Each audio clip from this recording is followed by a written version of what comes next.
everybody. Welcome to your Trader Merlin show for your Thursday afternoon edition. Trivia night for me.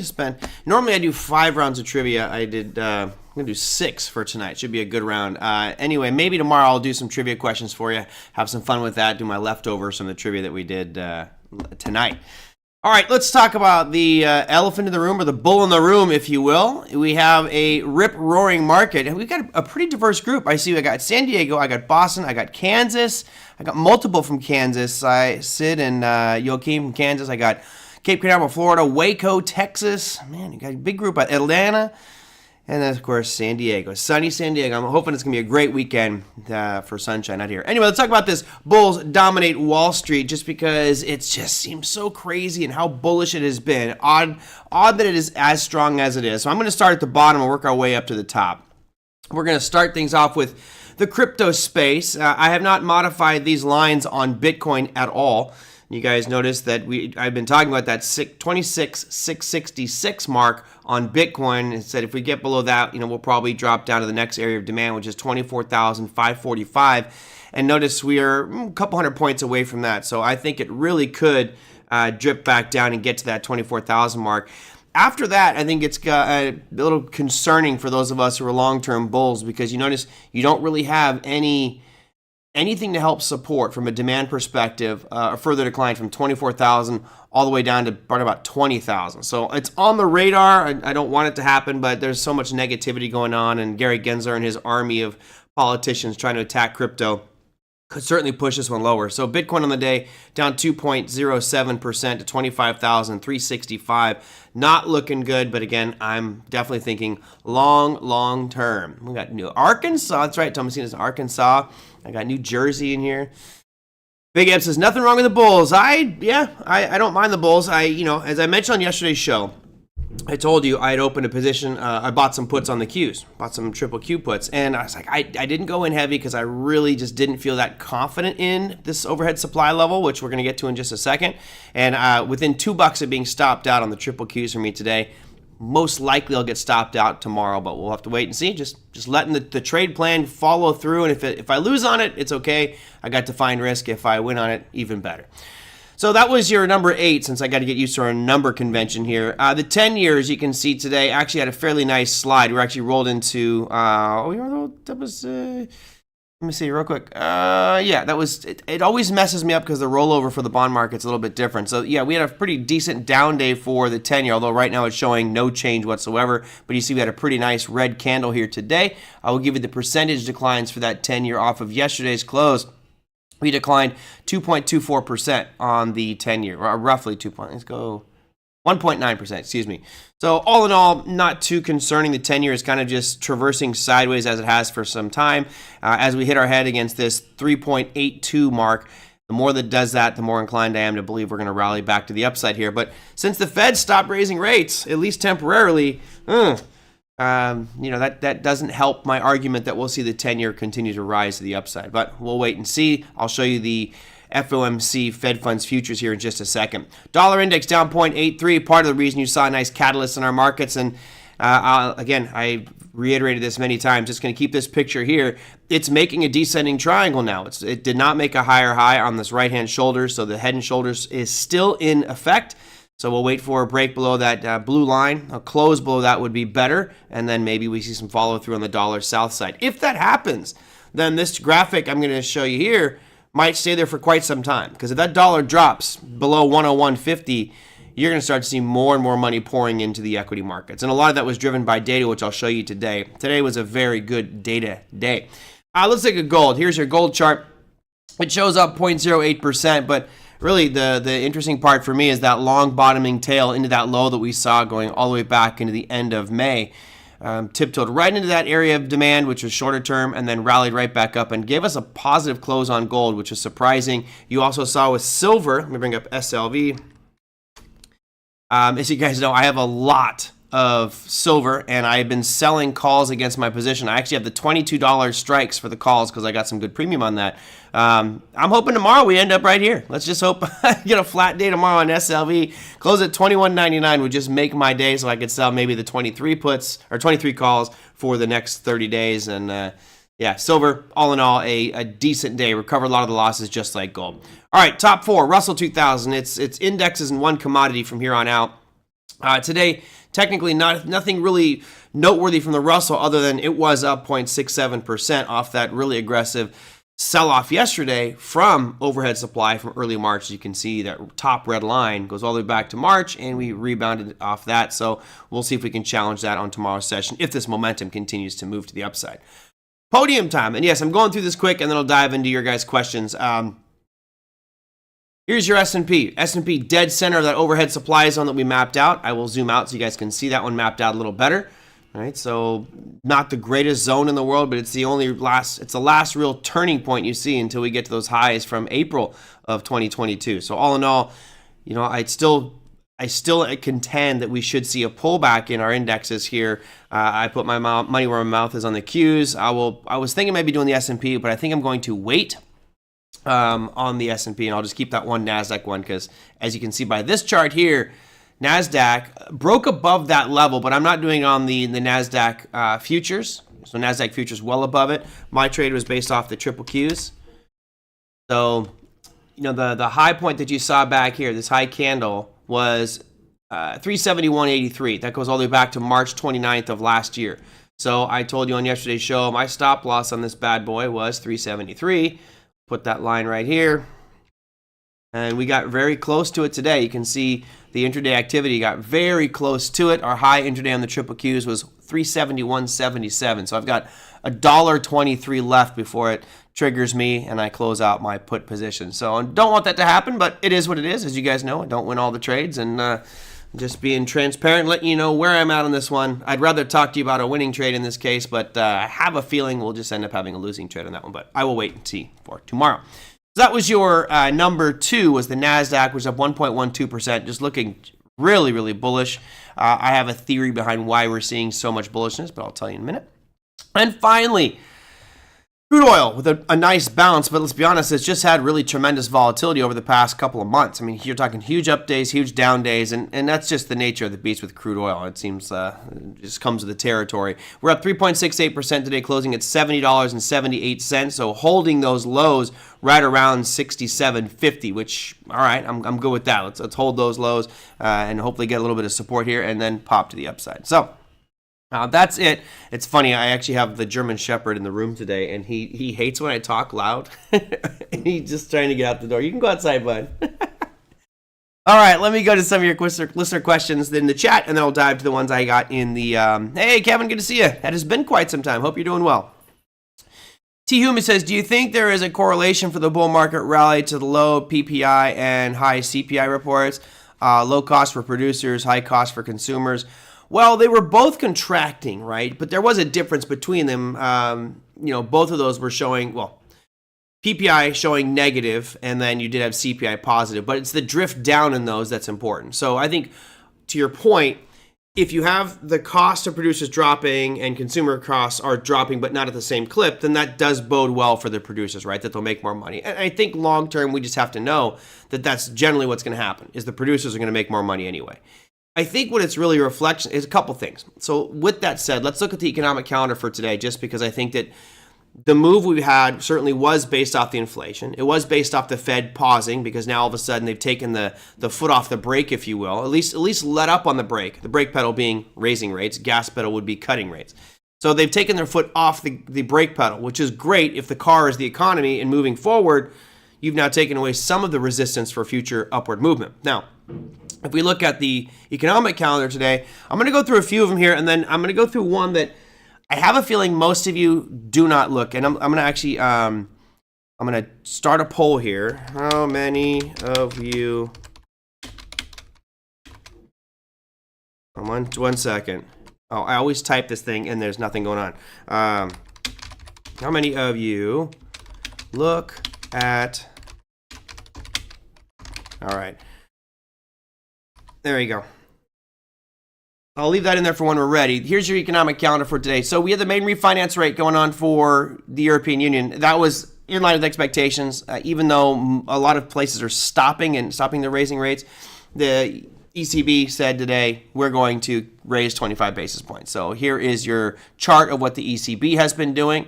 right? Very aggressive, but you notice they started way later than we did. I think the U.S. started 6 or 7 months before Europe did, and Europe is just getting back to those highs they saw back in 2007.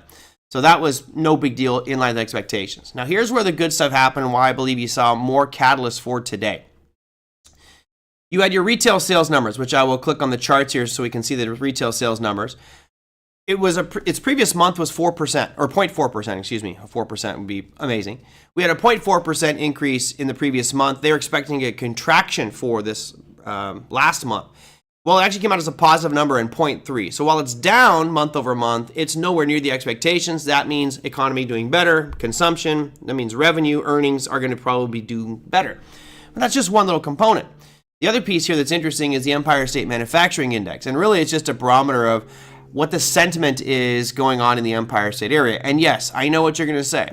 The poll's not there yet. Poll's not there yet. Give me just a sec. I want to get to the last one here. A lot of you are going to say, manufacturing really isn't the fulcrum of the U.S. economy. True. However, it's certainly important for employment, sentiment, and just optimism for our economy. If manufacturing is really declining, then that's a sign that there's maybe problems ahead. So I look at the Empire State Manufacturing Index, not because it's this bellwether that drives the economy, but just it's a reflection of sentiment. So here you see the Empire State Manufacturing Index was a previous negative 31.8. They thought it was going to be negative 15, meaning still contracting and pessimism in that area. Came out at positive 6.6. Now, the way it works is anything above zero is positive, anything below zero is negative and pessimistic. Notice what's happened since 2022. We've had 6 times. So 6 times since January of 2022 where we've been above zero. Everything else has been negative and in many cases aggressively below. So I think this is another real positive piece, feeling optimistic. And of course, when you have the equity markets up as much as they are since the beginning of the year, that certainly does help that perspective. But that's not the big piece. The big one is this one that I'm going to put into chat right now. It's called TIC, long-term purchases. So you should have that poll here in just a second, but I'm going to leave that one here and ask you, how many of you use or look at TIC long-term purchases? A lot of people may have heard of it, but you may not know exactly what it is and why it's so important. I actually think that this is an extremely important metric for the U.S. because if we're looking for buying pressure, I think that there's this belief system amongst most people that says, oh, if markets are doing good, that means that Americans are buying. In many cases, it's more critical to look at what the foreigners are doing. Because if foreigners are not buying our goods and services, in this case, TIC long-term purchases represents who's buying stocks and bonds. Are foreigners buying more stocks and bonds in the U.S., or are Americans buying more foreign stocks and bonds of international countries?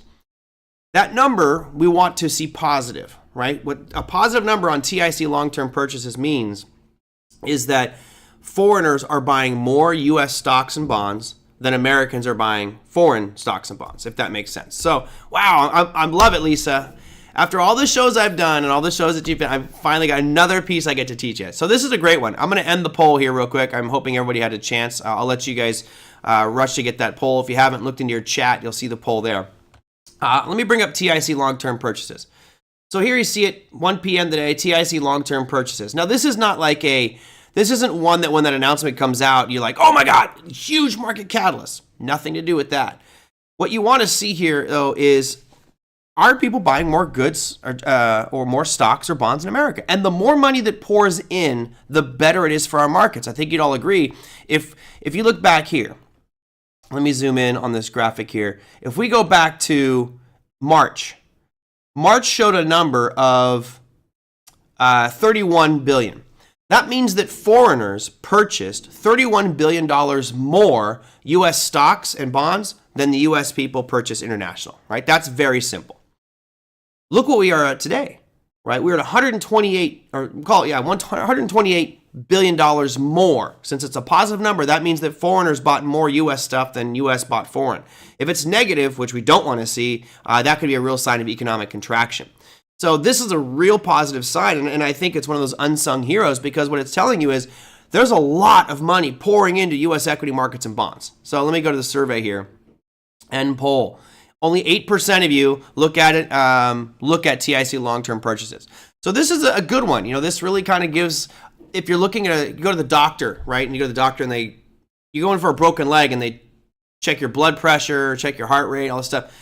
Why? I'm fine. Well, this is one of those pieces that may help diagnose either other issues or tell you where the sentiment is. And again, if foreigners are buying so many stocks and bonds, then that's going to drive our markets up.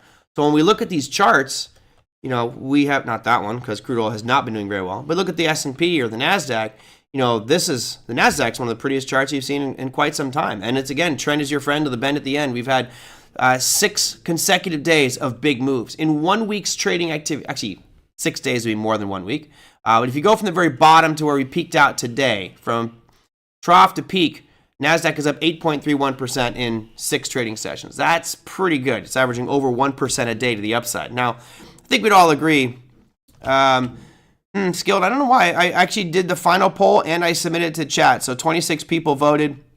And right now, 92% of the people said no, they do not look at TIC long-term purchases. 7% said yes, and 1% I just disappeared in the mix somehow. It's just the devil's cut. Isn't TIC also an indication of the dollar strength as more money comes into the U.S.? And so, yes, I would think so. It doesn't necessarily mean that they're buying U.S. dollars, but and you're right, Ganesh, what do they have to do? If you're going to buy U.S. goods and services, you'd have to convert your native currency into dollars to buy those goods and services. So, if you're looking at someone from Europe who's buying more U.S. goods and services, you're going to have to convert to dollars, right? You have to have some dollar account. So, yes. Where else can we locate the TIC chart? I'm sure it's on other economic calendar sites. It's just an economic data thing. Comes out once a month. And it's funny because I never was taught this. No one ever mentioned this one to me. And when I started doing power trading radio years ago, I would always go to Forex Factory, and I love looking at the economic calendar. I think Forex Factory does one of the best jobs of displaying data. For those of you who might be new to understanding data, you can look through the little factory color here, impact, right? The red ones are the ones I generally focus on. Now, that doesn't mean I'm going to ignore the orange ones or whatever we call this. The yellow ones are low impact, low importance, no big deal. And you see the TIC one has a yellow factory next to it. And that means they're saying it's really low importance. While it is, it's not going to have a huge impact immediately. This is telling you the trend and where people are spending, where the money's coming. And if that number continues to increase, then that will be a good catalyst for our markets going forward. So in the watch that we open up, that is the financial markets, I shall Google it or ask ChatGPT. Well, you can use Forex Factory, right? At least, what's wrong with Forex Factory? Just you should make it part of your routine if you're active. Just go out every morning and check what's going on at Forex Factory. I do this every week. Every weekend I will go through and I build it out for all my Trading Academy where I run through and I select the biggest impacting pieces for the week. We call that the week ahead. If you haven't seen it yet, you can go to Trading Academy's YouTube page and subscribe there. Your little bell, it will actually show up in your watch list or warning list every Sunday night. So I released that one Sunday night at 4 p.m. Pacific time for the upcoming trading week. And generally I focus on 3 main things that are going on. I don't think so. It's just saying stocks and bond purchases. I don't know how it categorizes them or breaks them up. It might be. Big Ab, good question. I'm not sure on that one. I just like to know where the money's flowing, right? We always hear the money's flowing somewhere. And they're always saying, follow the money. Well, with TIC long-term purchases, it makes it very clear, where's the money going? The money is coming into the U.S. So if you're bullish on the markets, you want to see this kind of continue to trend on up here because that's more of a catalyst for our markets going forward. Now, you notice that over the course of time, because we are at least this day, maybe that's going to change here soon, we are the world's leading economy. You notice that we're almost always above zero because more foreign money is pouring into the U.S. to buy our goods and services. So that will generally be the norm. However, you do see a few times where it is flip-flopped, and it's not very often, right? So it's not like you get a negative reading that frequently, but you do get them every now and again. All right, let's see what you guys got over here. Let's see. Best side shows up weird on my work computer, so I always have to use the cell. Okay. How do you anticipate tomorrow's quad witching affecting current bull run? Is 448 an upside resistance level for the S&P tomorrow? I don't put... Okay, here's my deal with triple witching, quad witching. You know, when you have options expiring, futures expiring, options on the futures expiring, single stock. I mean, you have all these different things expiring on that tomorrow. I used to put a lot more emphasis and really try to trade it. Here's my rule generally for the witching Fridays. I don't trade them.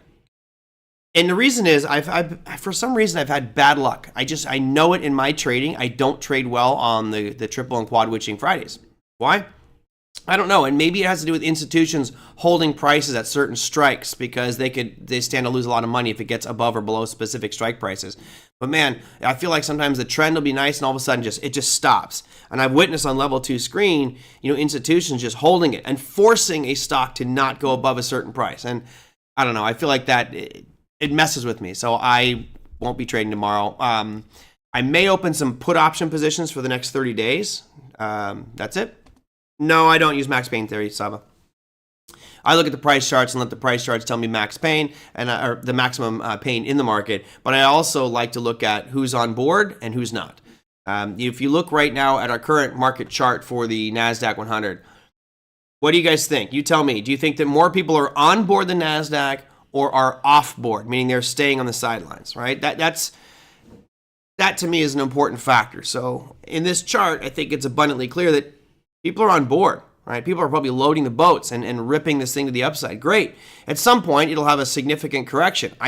Timing that one becomes very difficult, which is why I went with the triple Qs using this overhead supply level, which we're already above it on the futures, but we haven't gone above it on the index. So I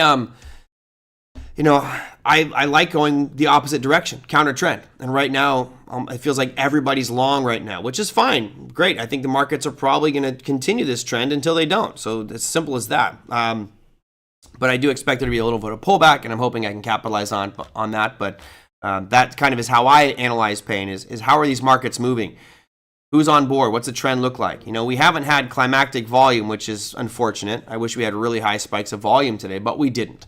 We're just absorbing this nice positive data that the Fed has given us. We have the retail sales numbers have been good, CPI has been good, PPI has been good. The numbers have been really looking good. So hard to go against this trend right now, which is why I told you yesterday that I'm not going heavy on that position at all. It's a total speculation trade, expecting a pullback at supply, but we just may not get it. And judging by the trend, I don't think I'll get it. I think I'll get stopped out. Let's see. Merlin, do you know about Tradeovate brokerage for trading futures? If you do, how do you like it? I don't know about them. Unfortunately, I don't know about them. My favorite is Trade Pro Futures, just because I know the guy that runs it, and he's one of the most honest, down-to-earth people I've ever met. So there we go. Also, I got SDA says last 6 to 7 years the Dow has been down on tomorrow's triple witching. Doesn't say much. Yeah, well, Stock Trader's Almanac's great because it is statistics. It's just saying the probability is this because it has done this in the past. I think we're in a different environment right now. I think this is there's a great shirt when you go to Thailand or Vietnam. It says same, but different. Like, okay, we're in the same type of bullish phase right now, but I feel like this one's slightly different.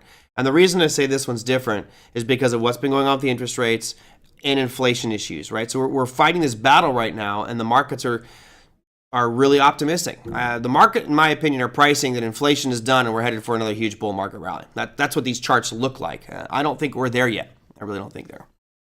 Maybe you should forgo your whiskey Friday with Bud Light. Oh, yeah. I mean, hey, it's funny. Tom was giving me a hard time. He's like, man, you should dump that Bud Light. Well, I could be wrong by tomorrow, right? I have the 55 strikes, and Bud's been having a really nice rally up here. I initially bought this demand. I sold my puts at this demand zone. I collected some nice premium there. Those puts will probably expire worthless, which is fine. I would rather have held Bud than the put options. I was actually looking forward to being exercised, to be honest. But this is, I think if you read the article that I wrote, I think I make some valid points as to why Bud Light or Budweiser is going to shrug this off. There'll be something else that comes along, and people will forget about it, and they'll go back to drinking Bud Light. Now, there's some people that will switch their loyalty permanently, but again, you got 500 beers that they brew. You're gonna be all angry at Bud Light, and you're gonna end up drinking another beer from Anheuser-Busch. So, all in all, I think it'll be a good one. Yes, Trey. Yep, Trey Lazera. Good guy. Great guy. I've known him for a long time. When I first got started with day trading back in 1998, Trey, this sounds, I'm not going to say it. It sounds awful. But Trey was supposed to come on. We heard this new guy, Trey, was coming to be the IT manager for the trading floor that we all were on. And here comes Trey. Not what I expected when I hear the word Trey. Showed up, just a great guy from Texas. He actually lives in Austin now. So, yeah, great guy, honest, hardworking, incredibly dedicated. He's one of those guys, I think he's got like serious ADD because he's just always got to be doing something. And, yeah, his future's is a good deal. Spoke to Trey Future. Very helpful, answered all my questions. Yeah, exactly, Larry. He's a good guy. Hey, if you talk to Trey, tell him I said hi. I actually brought him on Power Trading Radio a couple times, but he, something about the FINRA or the futures agencies don't like shows or interviews about futures brokers. It was kind of weird. So they say, "Can you take those shows down?" Like, we said nothing bad. Everything that was positive. Anyway, let's see. Please look at SoFi Daily. Will it nosedive tomorrow? No, you know I don't know those things. I wish, if I knew it was nosediving tomorrow, I would load the boat, mortgage everything I could to get in there. Now, you look at this chart right here. If you had to say probability, so you guys, I won't put up a poll, but you guys type it in the chat. If you look at this price chart of SoFi right here that Naum has requested to look at, and he says it's going to nosedive tomorrow. What do you think the higher probability is for SoFi? That it's going to have a huge up day or a huge down day? If you had to pick one of the two, big up or big down, which way do you think it's going to go? Just type in up or down. I'm curious. I look at this one, and if you gave me yesterday's candle, if you just showed me this chart right here, right, without today's candle, I'd say down, and down big time. I'd say you're going to have a pullback. This red candle is a big indecision moment, and after that big run up from $4.60 up to over 10 in 3-4 weeks, I'd expect there to be a pullback. So my guess, if I had to put money on the line here, I would say SoFi most likely to the downside. But as I just mentioned, I'm not going to trade tomorrow unless I do something with puts. So Alan, right away, we got RG and Alan opposites, right? RG says down. Alan says up. Big Ed says up. All right. Maybe we should I should document these and record it for tomorrow's show as I take a shot of whiskey, because I would put myself in the down category for sure. Even though today was up, I think you're going to get a little bit of profit. You're going into a weekend. Only 3 of you are making wagers on this one. Not wagers, but putting in your bets on that one. Again, just because I've been watching this one now since that guy mentioned it, IPX again down another big chunk of 7% today. This was actually really good news for IPX. I'm surprised it's going to come all the way back down to $6, but SoFi, that's the one. Breath is getting really up there. SoFi, no body from 3 days ago. I predict will go up, down, or sideways. Believable direction is going to win. Space up. First commercial space flight landed on June 27th and 30th. Space, huh? Virgin Galactic. If you're in this bad boy, it is certainly a gamble at this point. You look at the price chart. There's nothing on this price chart that tells me to jump in it. Now, if you're someone that thinks long-term this is going to be a valuable play, okay. But you have to know that your capital could be tied up for a long time and may not succeed. Right? I don't know the fundamentals of Galactic. I would like to see them. You can see the last earnings report. They lost 52 cents per share. The time before that was 55. The time before that was 55. So they're basically losing a pretty consistent $55 a share. Actually, it's getting worse. So it went 55, 55, 55, 43, 36, and 31. So they're losing more and more money every quarter that they report, which justifies a chart that looks like this. So at some point, unless they hit it big and things work well, at some point they will run out of money. So be careful with that one. If you're buying space, SPCE, you got to look at it as a total gamble play, and don't put money in there that you're like, I need this. This is critical to me. If it's like, I'll put, this, I can afford to lose this $5,000 or $1,000 or whatever it is, then fine. But this one's very speculative. I don't feel that comfortable with it. You think short squeeze?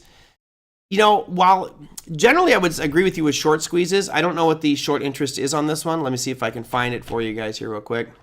Generally with short squeezes, it's got to be a company that has the potential to do something well. Now, there's probably a lot of people that are short this one. Let me go to key statistics here. You guys can look over the shoulder. And this is a lagging one. 22% of the 20% of the outstanding shares are short. That's pretty high, but deservedly so. Right? You've got a stock that looks like garbage right now. So I agree with you. There is the potential here for a short squeeze. If you can get into some Wall Street bets and get them to issue a mass tweet here for all the Reddit readers to jump on, you could probably get a good short squeeze out of this one because you got a lot of people that are short. How much can you lose on this one? Well, all that you invest. So if you bought it at 406, you could lose $4 per share. So I would definitely think that your reward to risk ratio is probably better here from the long versus short perspective, but it's also really dangerous because it's just going to tie up your capital for a while. I mean, you can see it hasn't done anything. It's really just been drifting lower and lower and lower. So careful with that bad boy. Ricardo says for the long run, yeah. And again, Ricardo, that's great, but they have to make it. They have to round that corner. And speaking of rounding the corner, I don't know if you guys saw Nikola, right? I've been ripping on Nikola for the longest time. You see what Nikola did the last couple of days has been pretty crazy. I think we actually talked about it back here, like on the Tuesday, Wednesday, was way down at 60 cents or something. Well, today, Nikola hit a high price of $1.83. I mean, huge move up off that low. It's pretty remarkable what Nikola has done. 251% gain from bottom to top in the past 7 trading sessions. So that's great. It's still a penny stock, in my opinion. Up 30% in the after hours on the news. Are you talking space? Oh, yeah, I didn't even see that. There you go. Yeah. So you're at 38% jump right now. I didn't even see the after hour stuff. So 563. So where are we at? Just going to see if it's coming in anything area of interest. I mean, if I was to look at this with you and say, as an advisor, where would you want to be getting in? You'd want to be getting in as it makes some new highs. So obviously today, it did break through this high from May 23rd, although it's doing it on a gap. So that's a tough one. To me, to really be comfortable with space, it's got to get like above this pump here from February of this year. So I needed to get above $6.75 or $7. Ricardo says, space finally finished all its testing, and starting this month, they should start earning some money. Well, as we know, Ricardo, there are 3 big words that don't mean much. Should have, could have, and would have, or should, could, would. So, again, gamble play. If you're into it, cool, take it. I probably won't. No, not. I think all eyes are going to be on Tesla. Although what's great about this is it's bringing a lot of potential, or at least a lot of attention to the industry. What Elon Musk is talking about with Mars. I love what his whole Starship, everyone going, it's not going to fly, it's garbage, it's a scam, you'll never succeed. And all of a sudden, here Elon Musk launches Starship. Now, granted, it didn't go successfully, but neither did his first Falcon 9 either. So, yeah, good stuff. The next few years will be very interesting with regards to space. I was joking with a friend of mine. As you guys, some of you may know, I have real claustrophobia, and it gets like real bad anxiety sometimes, the claustrophobia. And I was like, would you go to the moon for the weekend? Like, if you could probably take a week to get to the moon. Let's say you could go to the moon. It would be kind of cool to sit on the moon and stare back at Earth. Just sit there, have a nice, give me a nice Modelo or a glass of whiskey and sit in your little biosphere dome and sit back and watch Earth rotate. I don't know if this is true. I actually found this out. I want to verify it. But I was listening to Joe Rogan, and the moon doesn't spin at all. So apparently we stare at the same side of the moon. I find that hard to believe. That was a Joe Rogan podcast, and usually he's pretty spot on, but I'll verify that one. Anybody know if that's true? Like if the Earth is my hand and the other hand is the palm will always be facing Earth. So we're like facing the same part of the moon. Damn astronomy. Let's see. Absolute gamble. Danger, Will Robinson. Yes. Do not put all my eggs here, just a small position. Good. Exactly, Ricardo. And that's the only way I would play this. Unfortunately, you get some people that load up everything here and it continues to go down and go bankrupt and it hurts bad. But yeah, 37% jump today. That's really nice. You can always see the rabbit in the moon. Yeah, I've seen the band Rabbit in the Moon a few times. That was pretty crazy. All right, let me go here. Yeah, I thought there was a dark side of the moon. I thought that was just the part that we couldn't see, but I didn't realize it was always there. So apparently that's what the alien bases are, is on the dark side of the moon that we can't see. Here's one that Lee asked me yesterday, and I thought, why not? It says, halfway through the year, how are all the predictions looking for the indexes from the show you did at the beginning of the year? All right, let's go and look. So here is our spreadsheet, and right now the S&P is trading at 44.71. So Anna D'Souza said the S&P is going to be at 1570.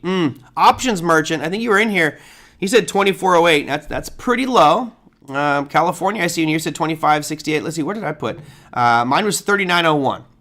Well, we are now at 4471. So if we were to end it today, I think Allen, it's close. It's right between Allen and Mike Kodarex. It's in the middle between those two. So those would be the ones that are winning. And, it's near the higher end of the range of expectations. I have 43 people who put in their expectations for the S&P for the end of the year. And you can see right now where it's highlighted.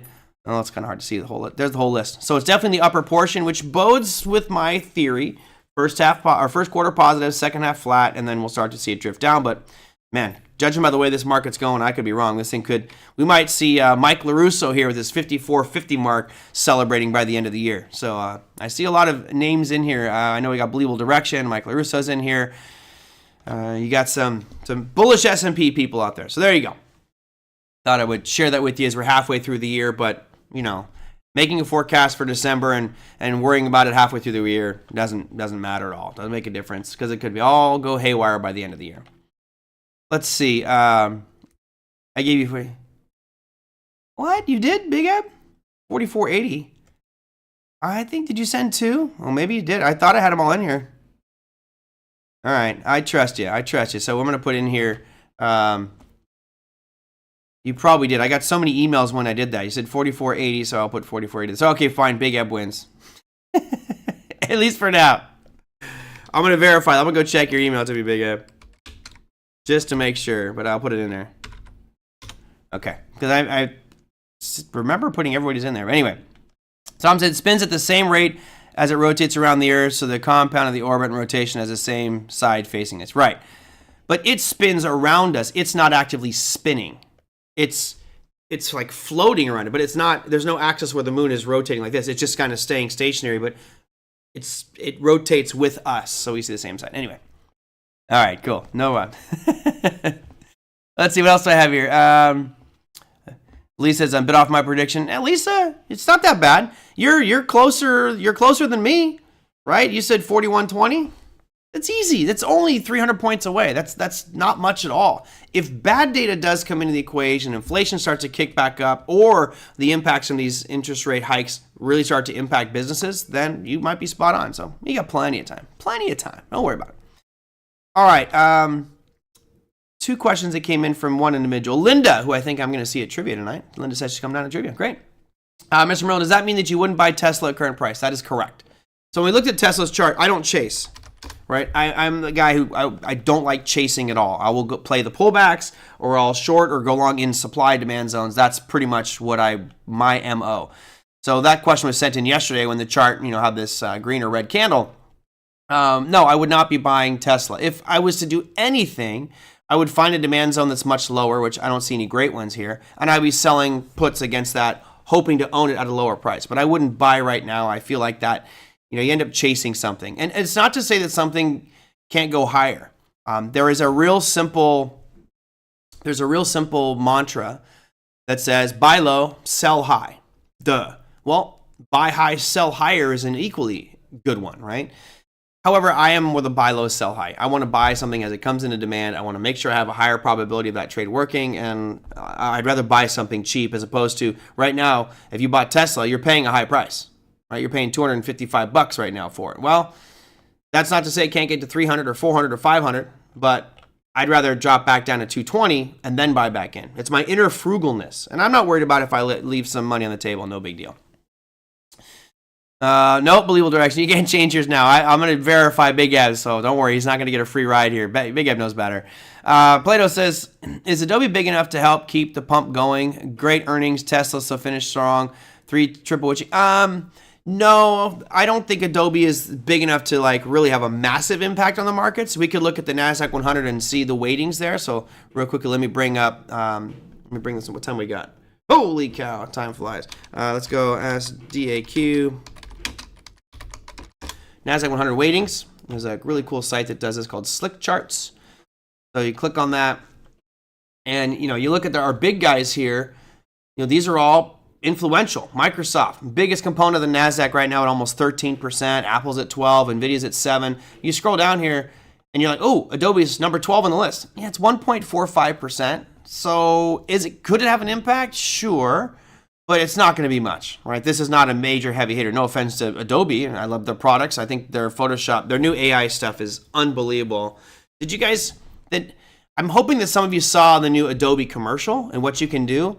What it's doing is it's bridging the gap between traditional Photoshop skills and editing and now adding AI elements to it. And I was absolutely floored when I saw it. I don't know if you guys haven't seen it, I might be able to bring it up for you. If I can do that, because I was just shocked at how cool it was. If you guys haven't seen it, let me know. Say yes or no if you want to see it in chat, and I'll see if I can load it up here. We just got it loaded up for you. If you guys say no, I'll move on. Yeah, it's the Firefly generative one. It's a 1-minute commercial. You know what? I'll bring it up. Okay, hold on. Just to show you the future, and this is something that's difficult because I already don't trust photographs. I don't trust video. When someone says, "Oh, there's an alien in the video," you're like, "BS. That was all manufactured stuff." So I'm gonna play this one for you. This is the new Adobe commercial. It is ridiculous what this thing can do. Here you go. Ready?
How are you ever going to believe pictures? Isn't that crazy? Is this the video game version of? No, I think it's the actual version. So you can literally click on, like where it clicked on the deer and took it out of the forest and said make it on a wet alley, and just AI generated that picture. And you could keep typing like I do with Midjourney, different iterations of alleys of signs. It is just like, what? Wow, unbelievable. Yeah. Talking Monkey, that's a great point. You said something there that's profound, and I actually think it's the future. Talking Monkey says, nuts, crazy town, practicing my prompting. When I was teaching over at UCI over the weekend, last Friday, excuse me, obviously we're talking about entrepreneurship, we're talking about managing innovative teams, and kind of, how do we balance those things together, because I had 2 different classes in the room. And I was like, if I had to say as a guidance counselor, here's a profession for the future. Like here's one that to study and become good at this, and here's ones to get away from. I would say being a writer, get away from it. It's all going to be AI generated in the future. People will just say, I need an article on how to make a Mai Tai cocktail in 3 easy steps. Hit a button, spits it out, draws the pictures. I need an article on the destabilization of the Afghanistani regime. Hit a button, it's all going to write a thoroughly thought out. It's ridiculous. So those jobs I think are going to be in real trouble.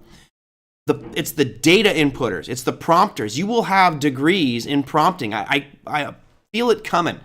If you have younger generation, like if I had kids right now, I'd probably be working with them on prompting, because someone needs to put the data in the systems to generate those outputs, right? The AI is smart enough to make stuff, but it needs to know the basics of what am I creating? So yeah, prompting is going to be the real big deal. Anyway, that AI thing was just like, holy cow, I can't. When they started adding northern lights to that picture, you're like, man, all these people on social media, like Facebook, it's annoying when you see people like on vacations and they just post all their great pictures. I'm just going to stay at home and just take a picture of myself against my green screen and say, oh yeah, put me on Machu Picchu and then put 15 llamas behind me, and I want to have eagles flying overhead with northern lights, and hit a button. It's like, wow, you had all that? Anyway, I'm going off. It's a rant, and I haven't had a cocktail. All right, guys, I'm going to have to wrap up here. Linda, your last part there, you asked me if I would buy Tesla at current price. No, I would always buy a pullback. And then you say, are we getting closer to crypto being regulated? Yes, we are. It's turning from a vocal discourse between politicians into an all-out war. And you're now seeing, warfare being fought on Capitol Hill, both pros and cons. And as I mentioned over the past few days, I think that by the time we get to mid next year, every single politician will have a stance on digital assets, because it's becoming one of those key issues that a lot of people are talking about, so particularly the younger generation. We can have software that collect data and feed the AI. Correct. You could have AI that feeds the AI, but sometimes the art is going to be in the prompts. And as I've been exploring with Midjourney, I think you guys saw the thumbnail for today, my prompts were pretty basic. I said, bulls dominating Wall Street, charging down the street, money falling from the sky. And this is the picture I got. Well, not the best. I had a whole bunch of different ones. It wasn't the best looking picture, but I thought this is kind of cool. The bulls are coming out of all the building windows on Wall Street. That was kind of fun. Anyway, that's my show for today. Hope you enjoyed. Hope you have some fun tomorrow. I won't be trading tomorrow, other than if I do, I'm going to sell some puts, mainly on SLV, but I think I'm going to wait until Monday and sell calls against my position. I already have a huge position in silver, but I'm pretty bullish on it at this point. So I'll probably have nothing to report on the trade front for you tomorrow. Maybe update my NASDAQ trade if I got stopped out. Is what it is. So thank you guys so much. Some of your comments and questions are what drove this show, so you can email me those at TraderMerlin@gmail.com, or go to the YouTube channel, put your comments down below any of those YouTube videos. Hit that like button, hit subscribe if you're new, and I will see you all tomorrow. Take care, everybody.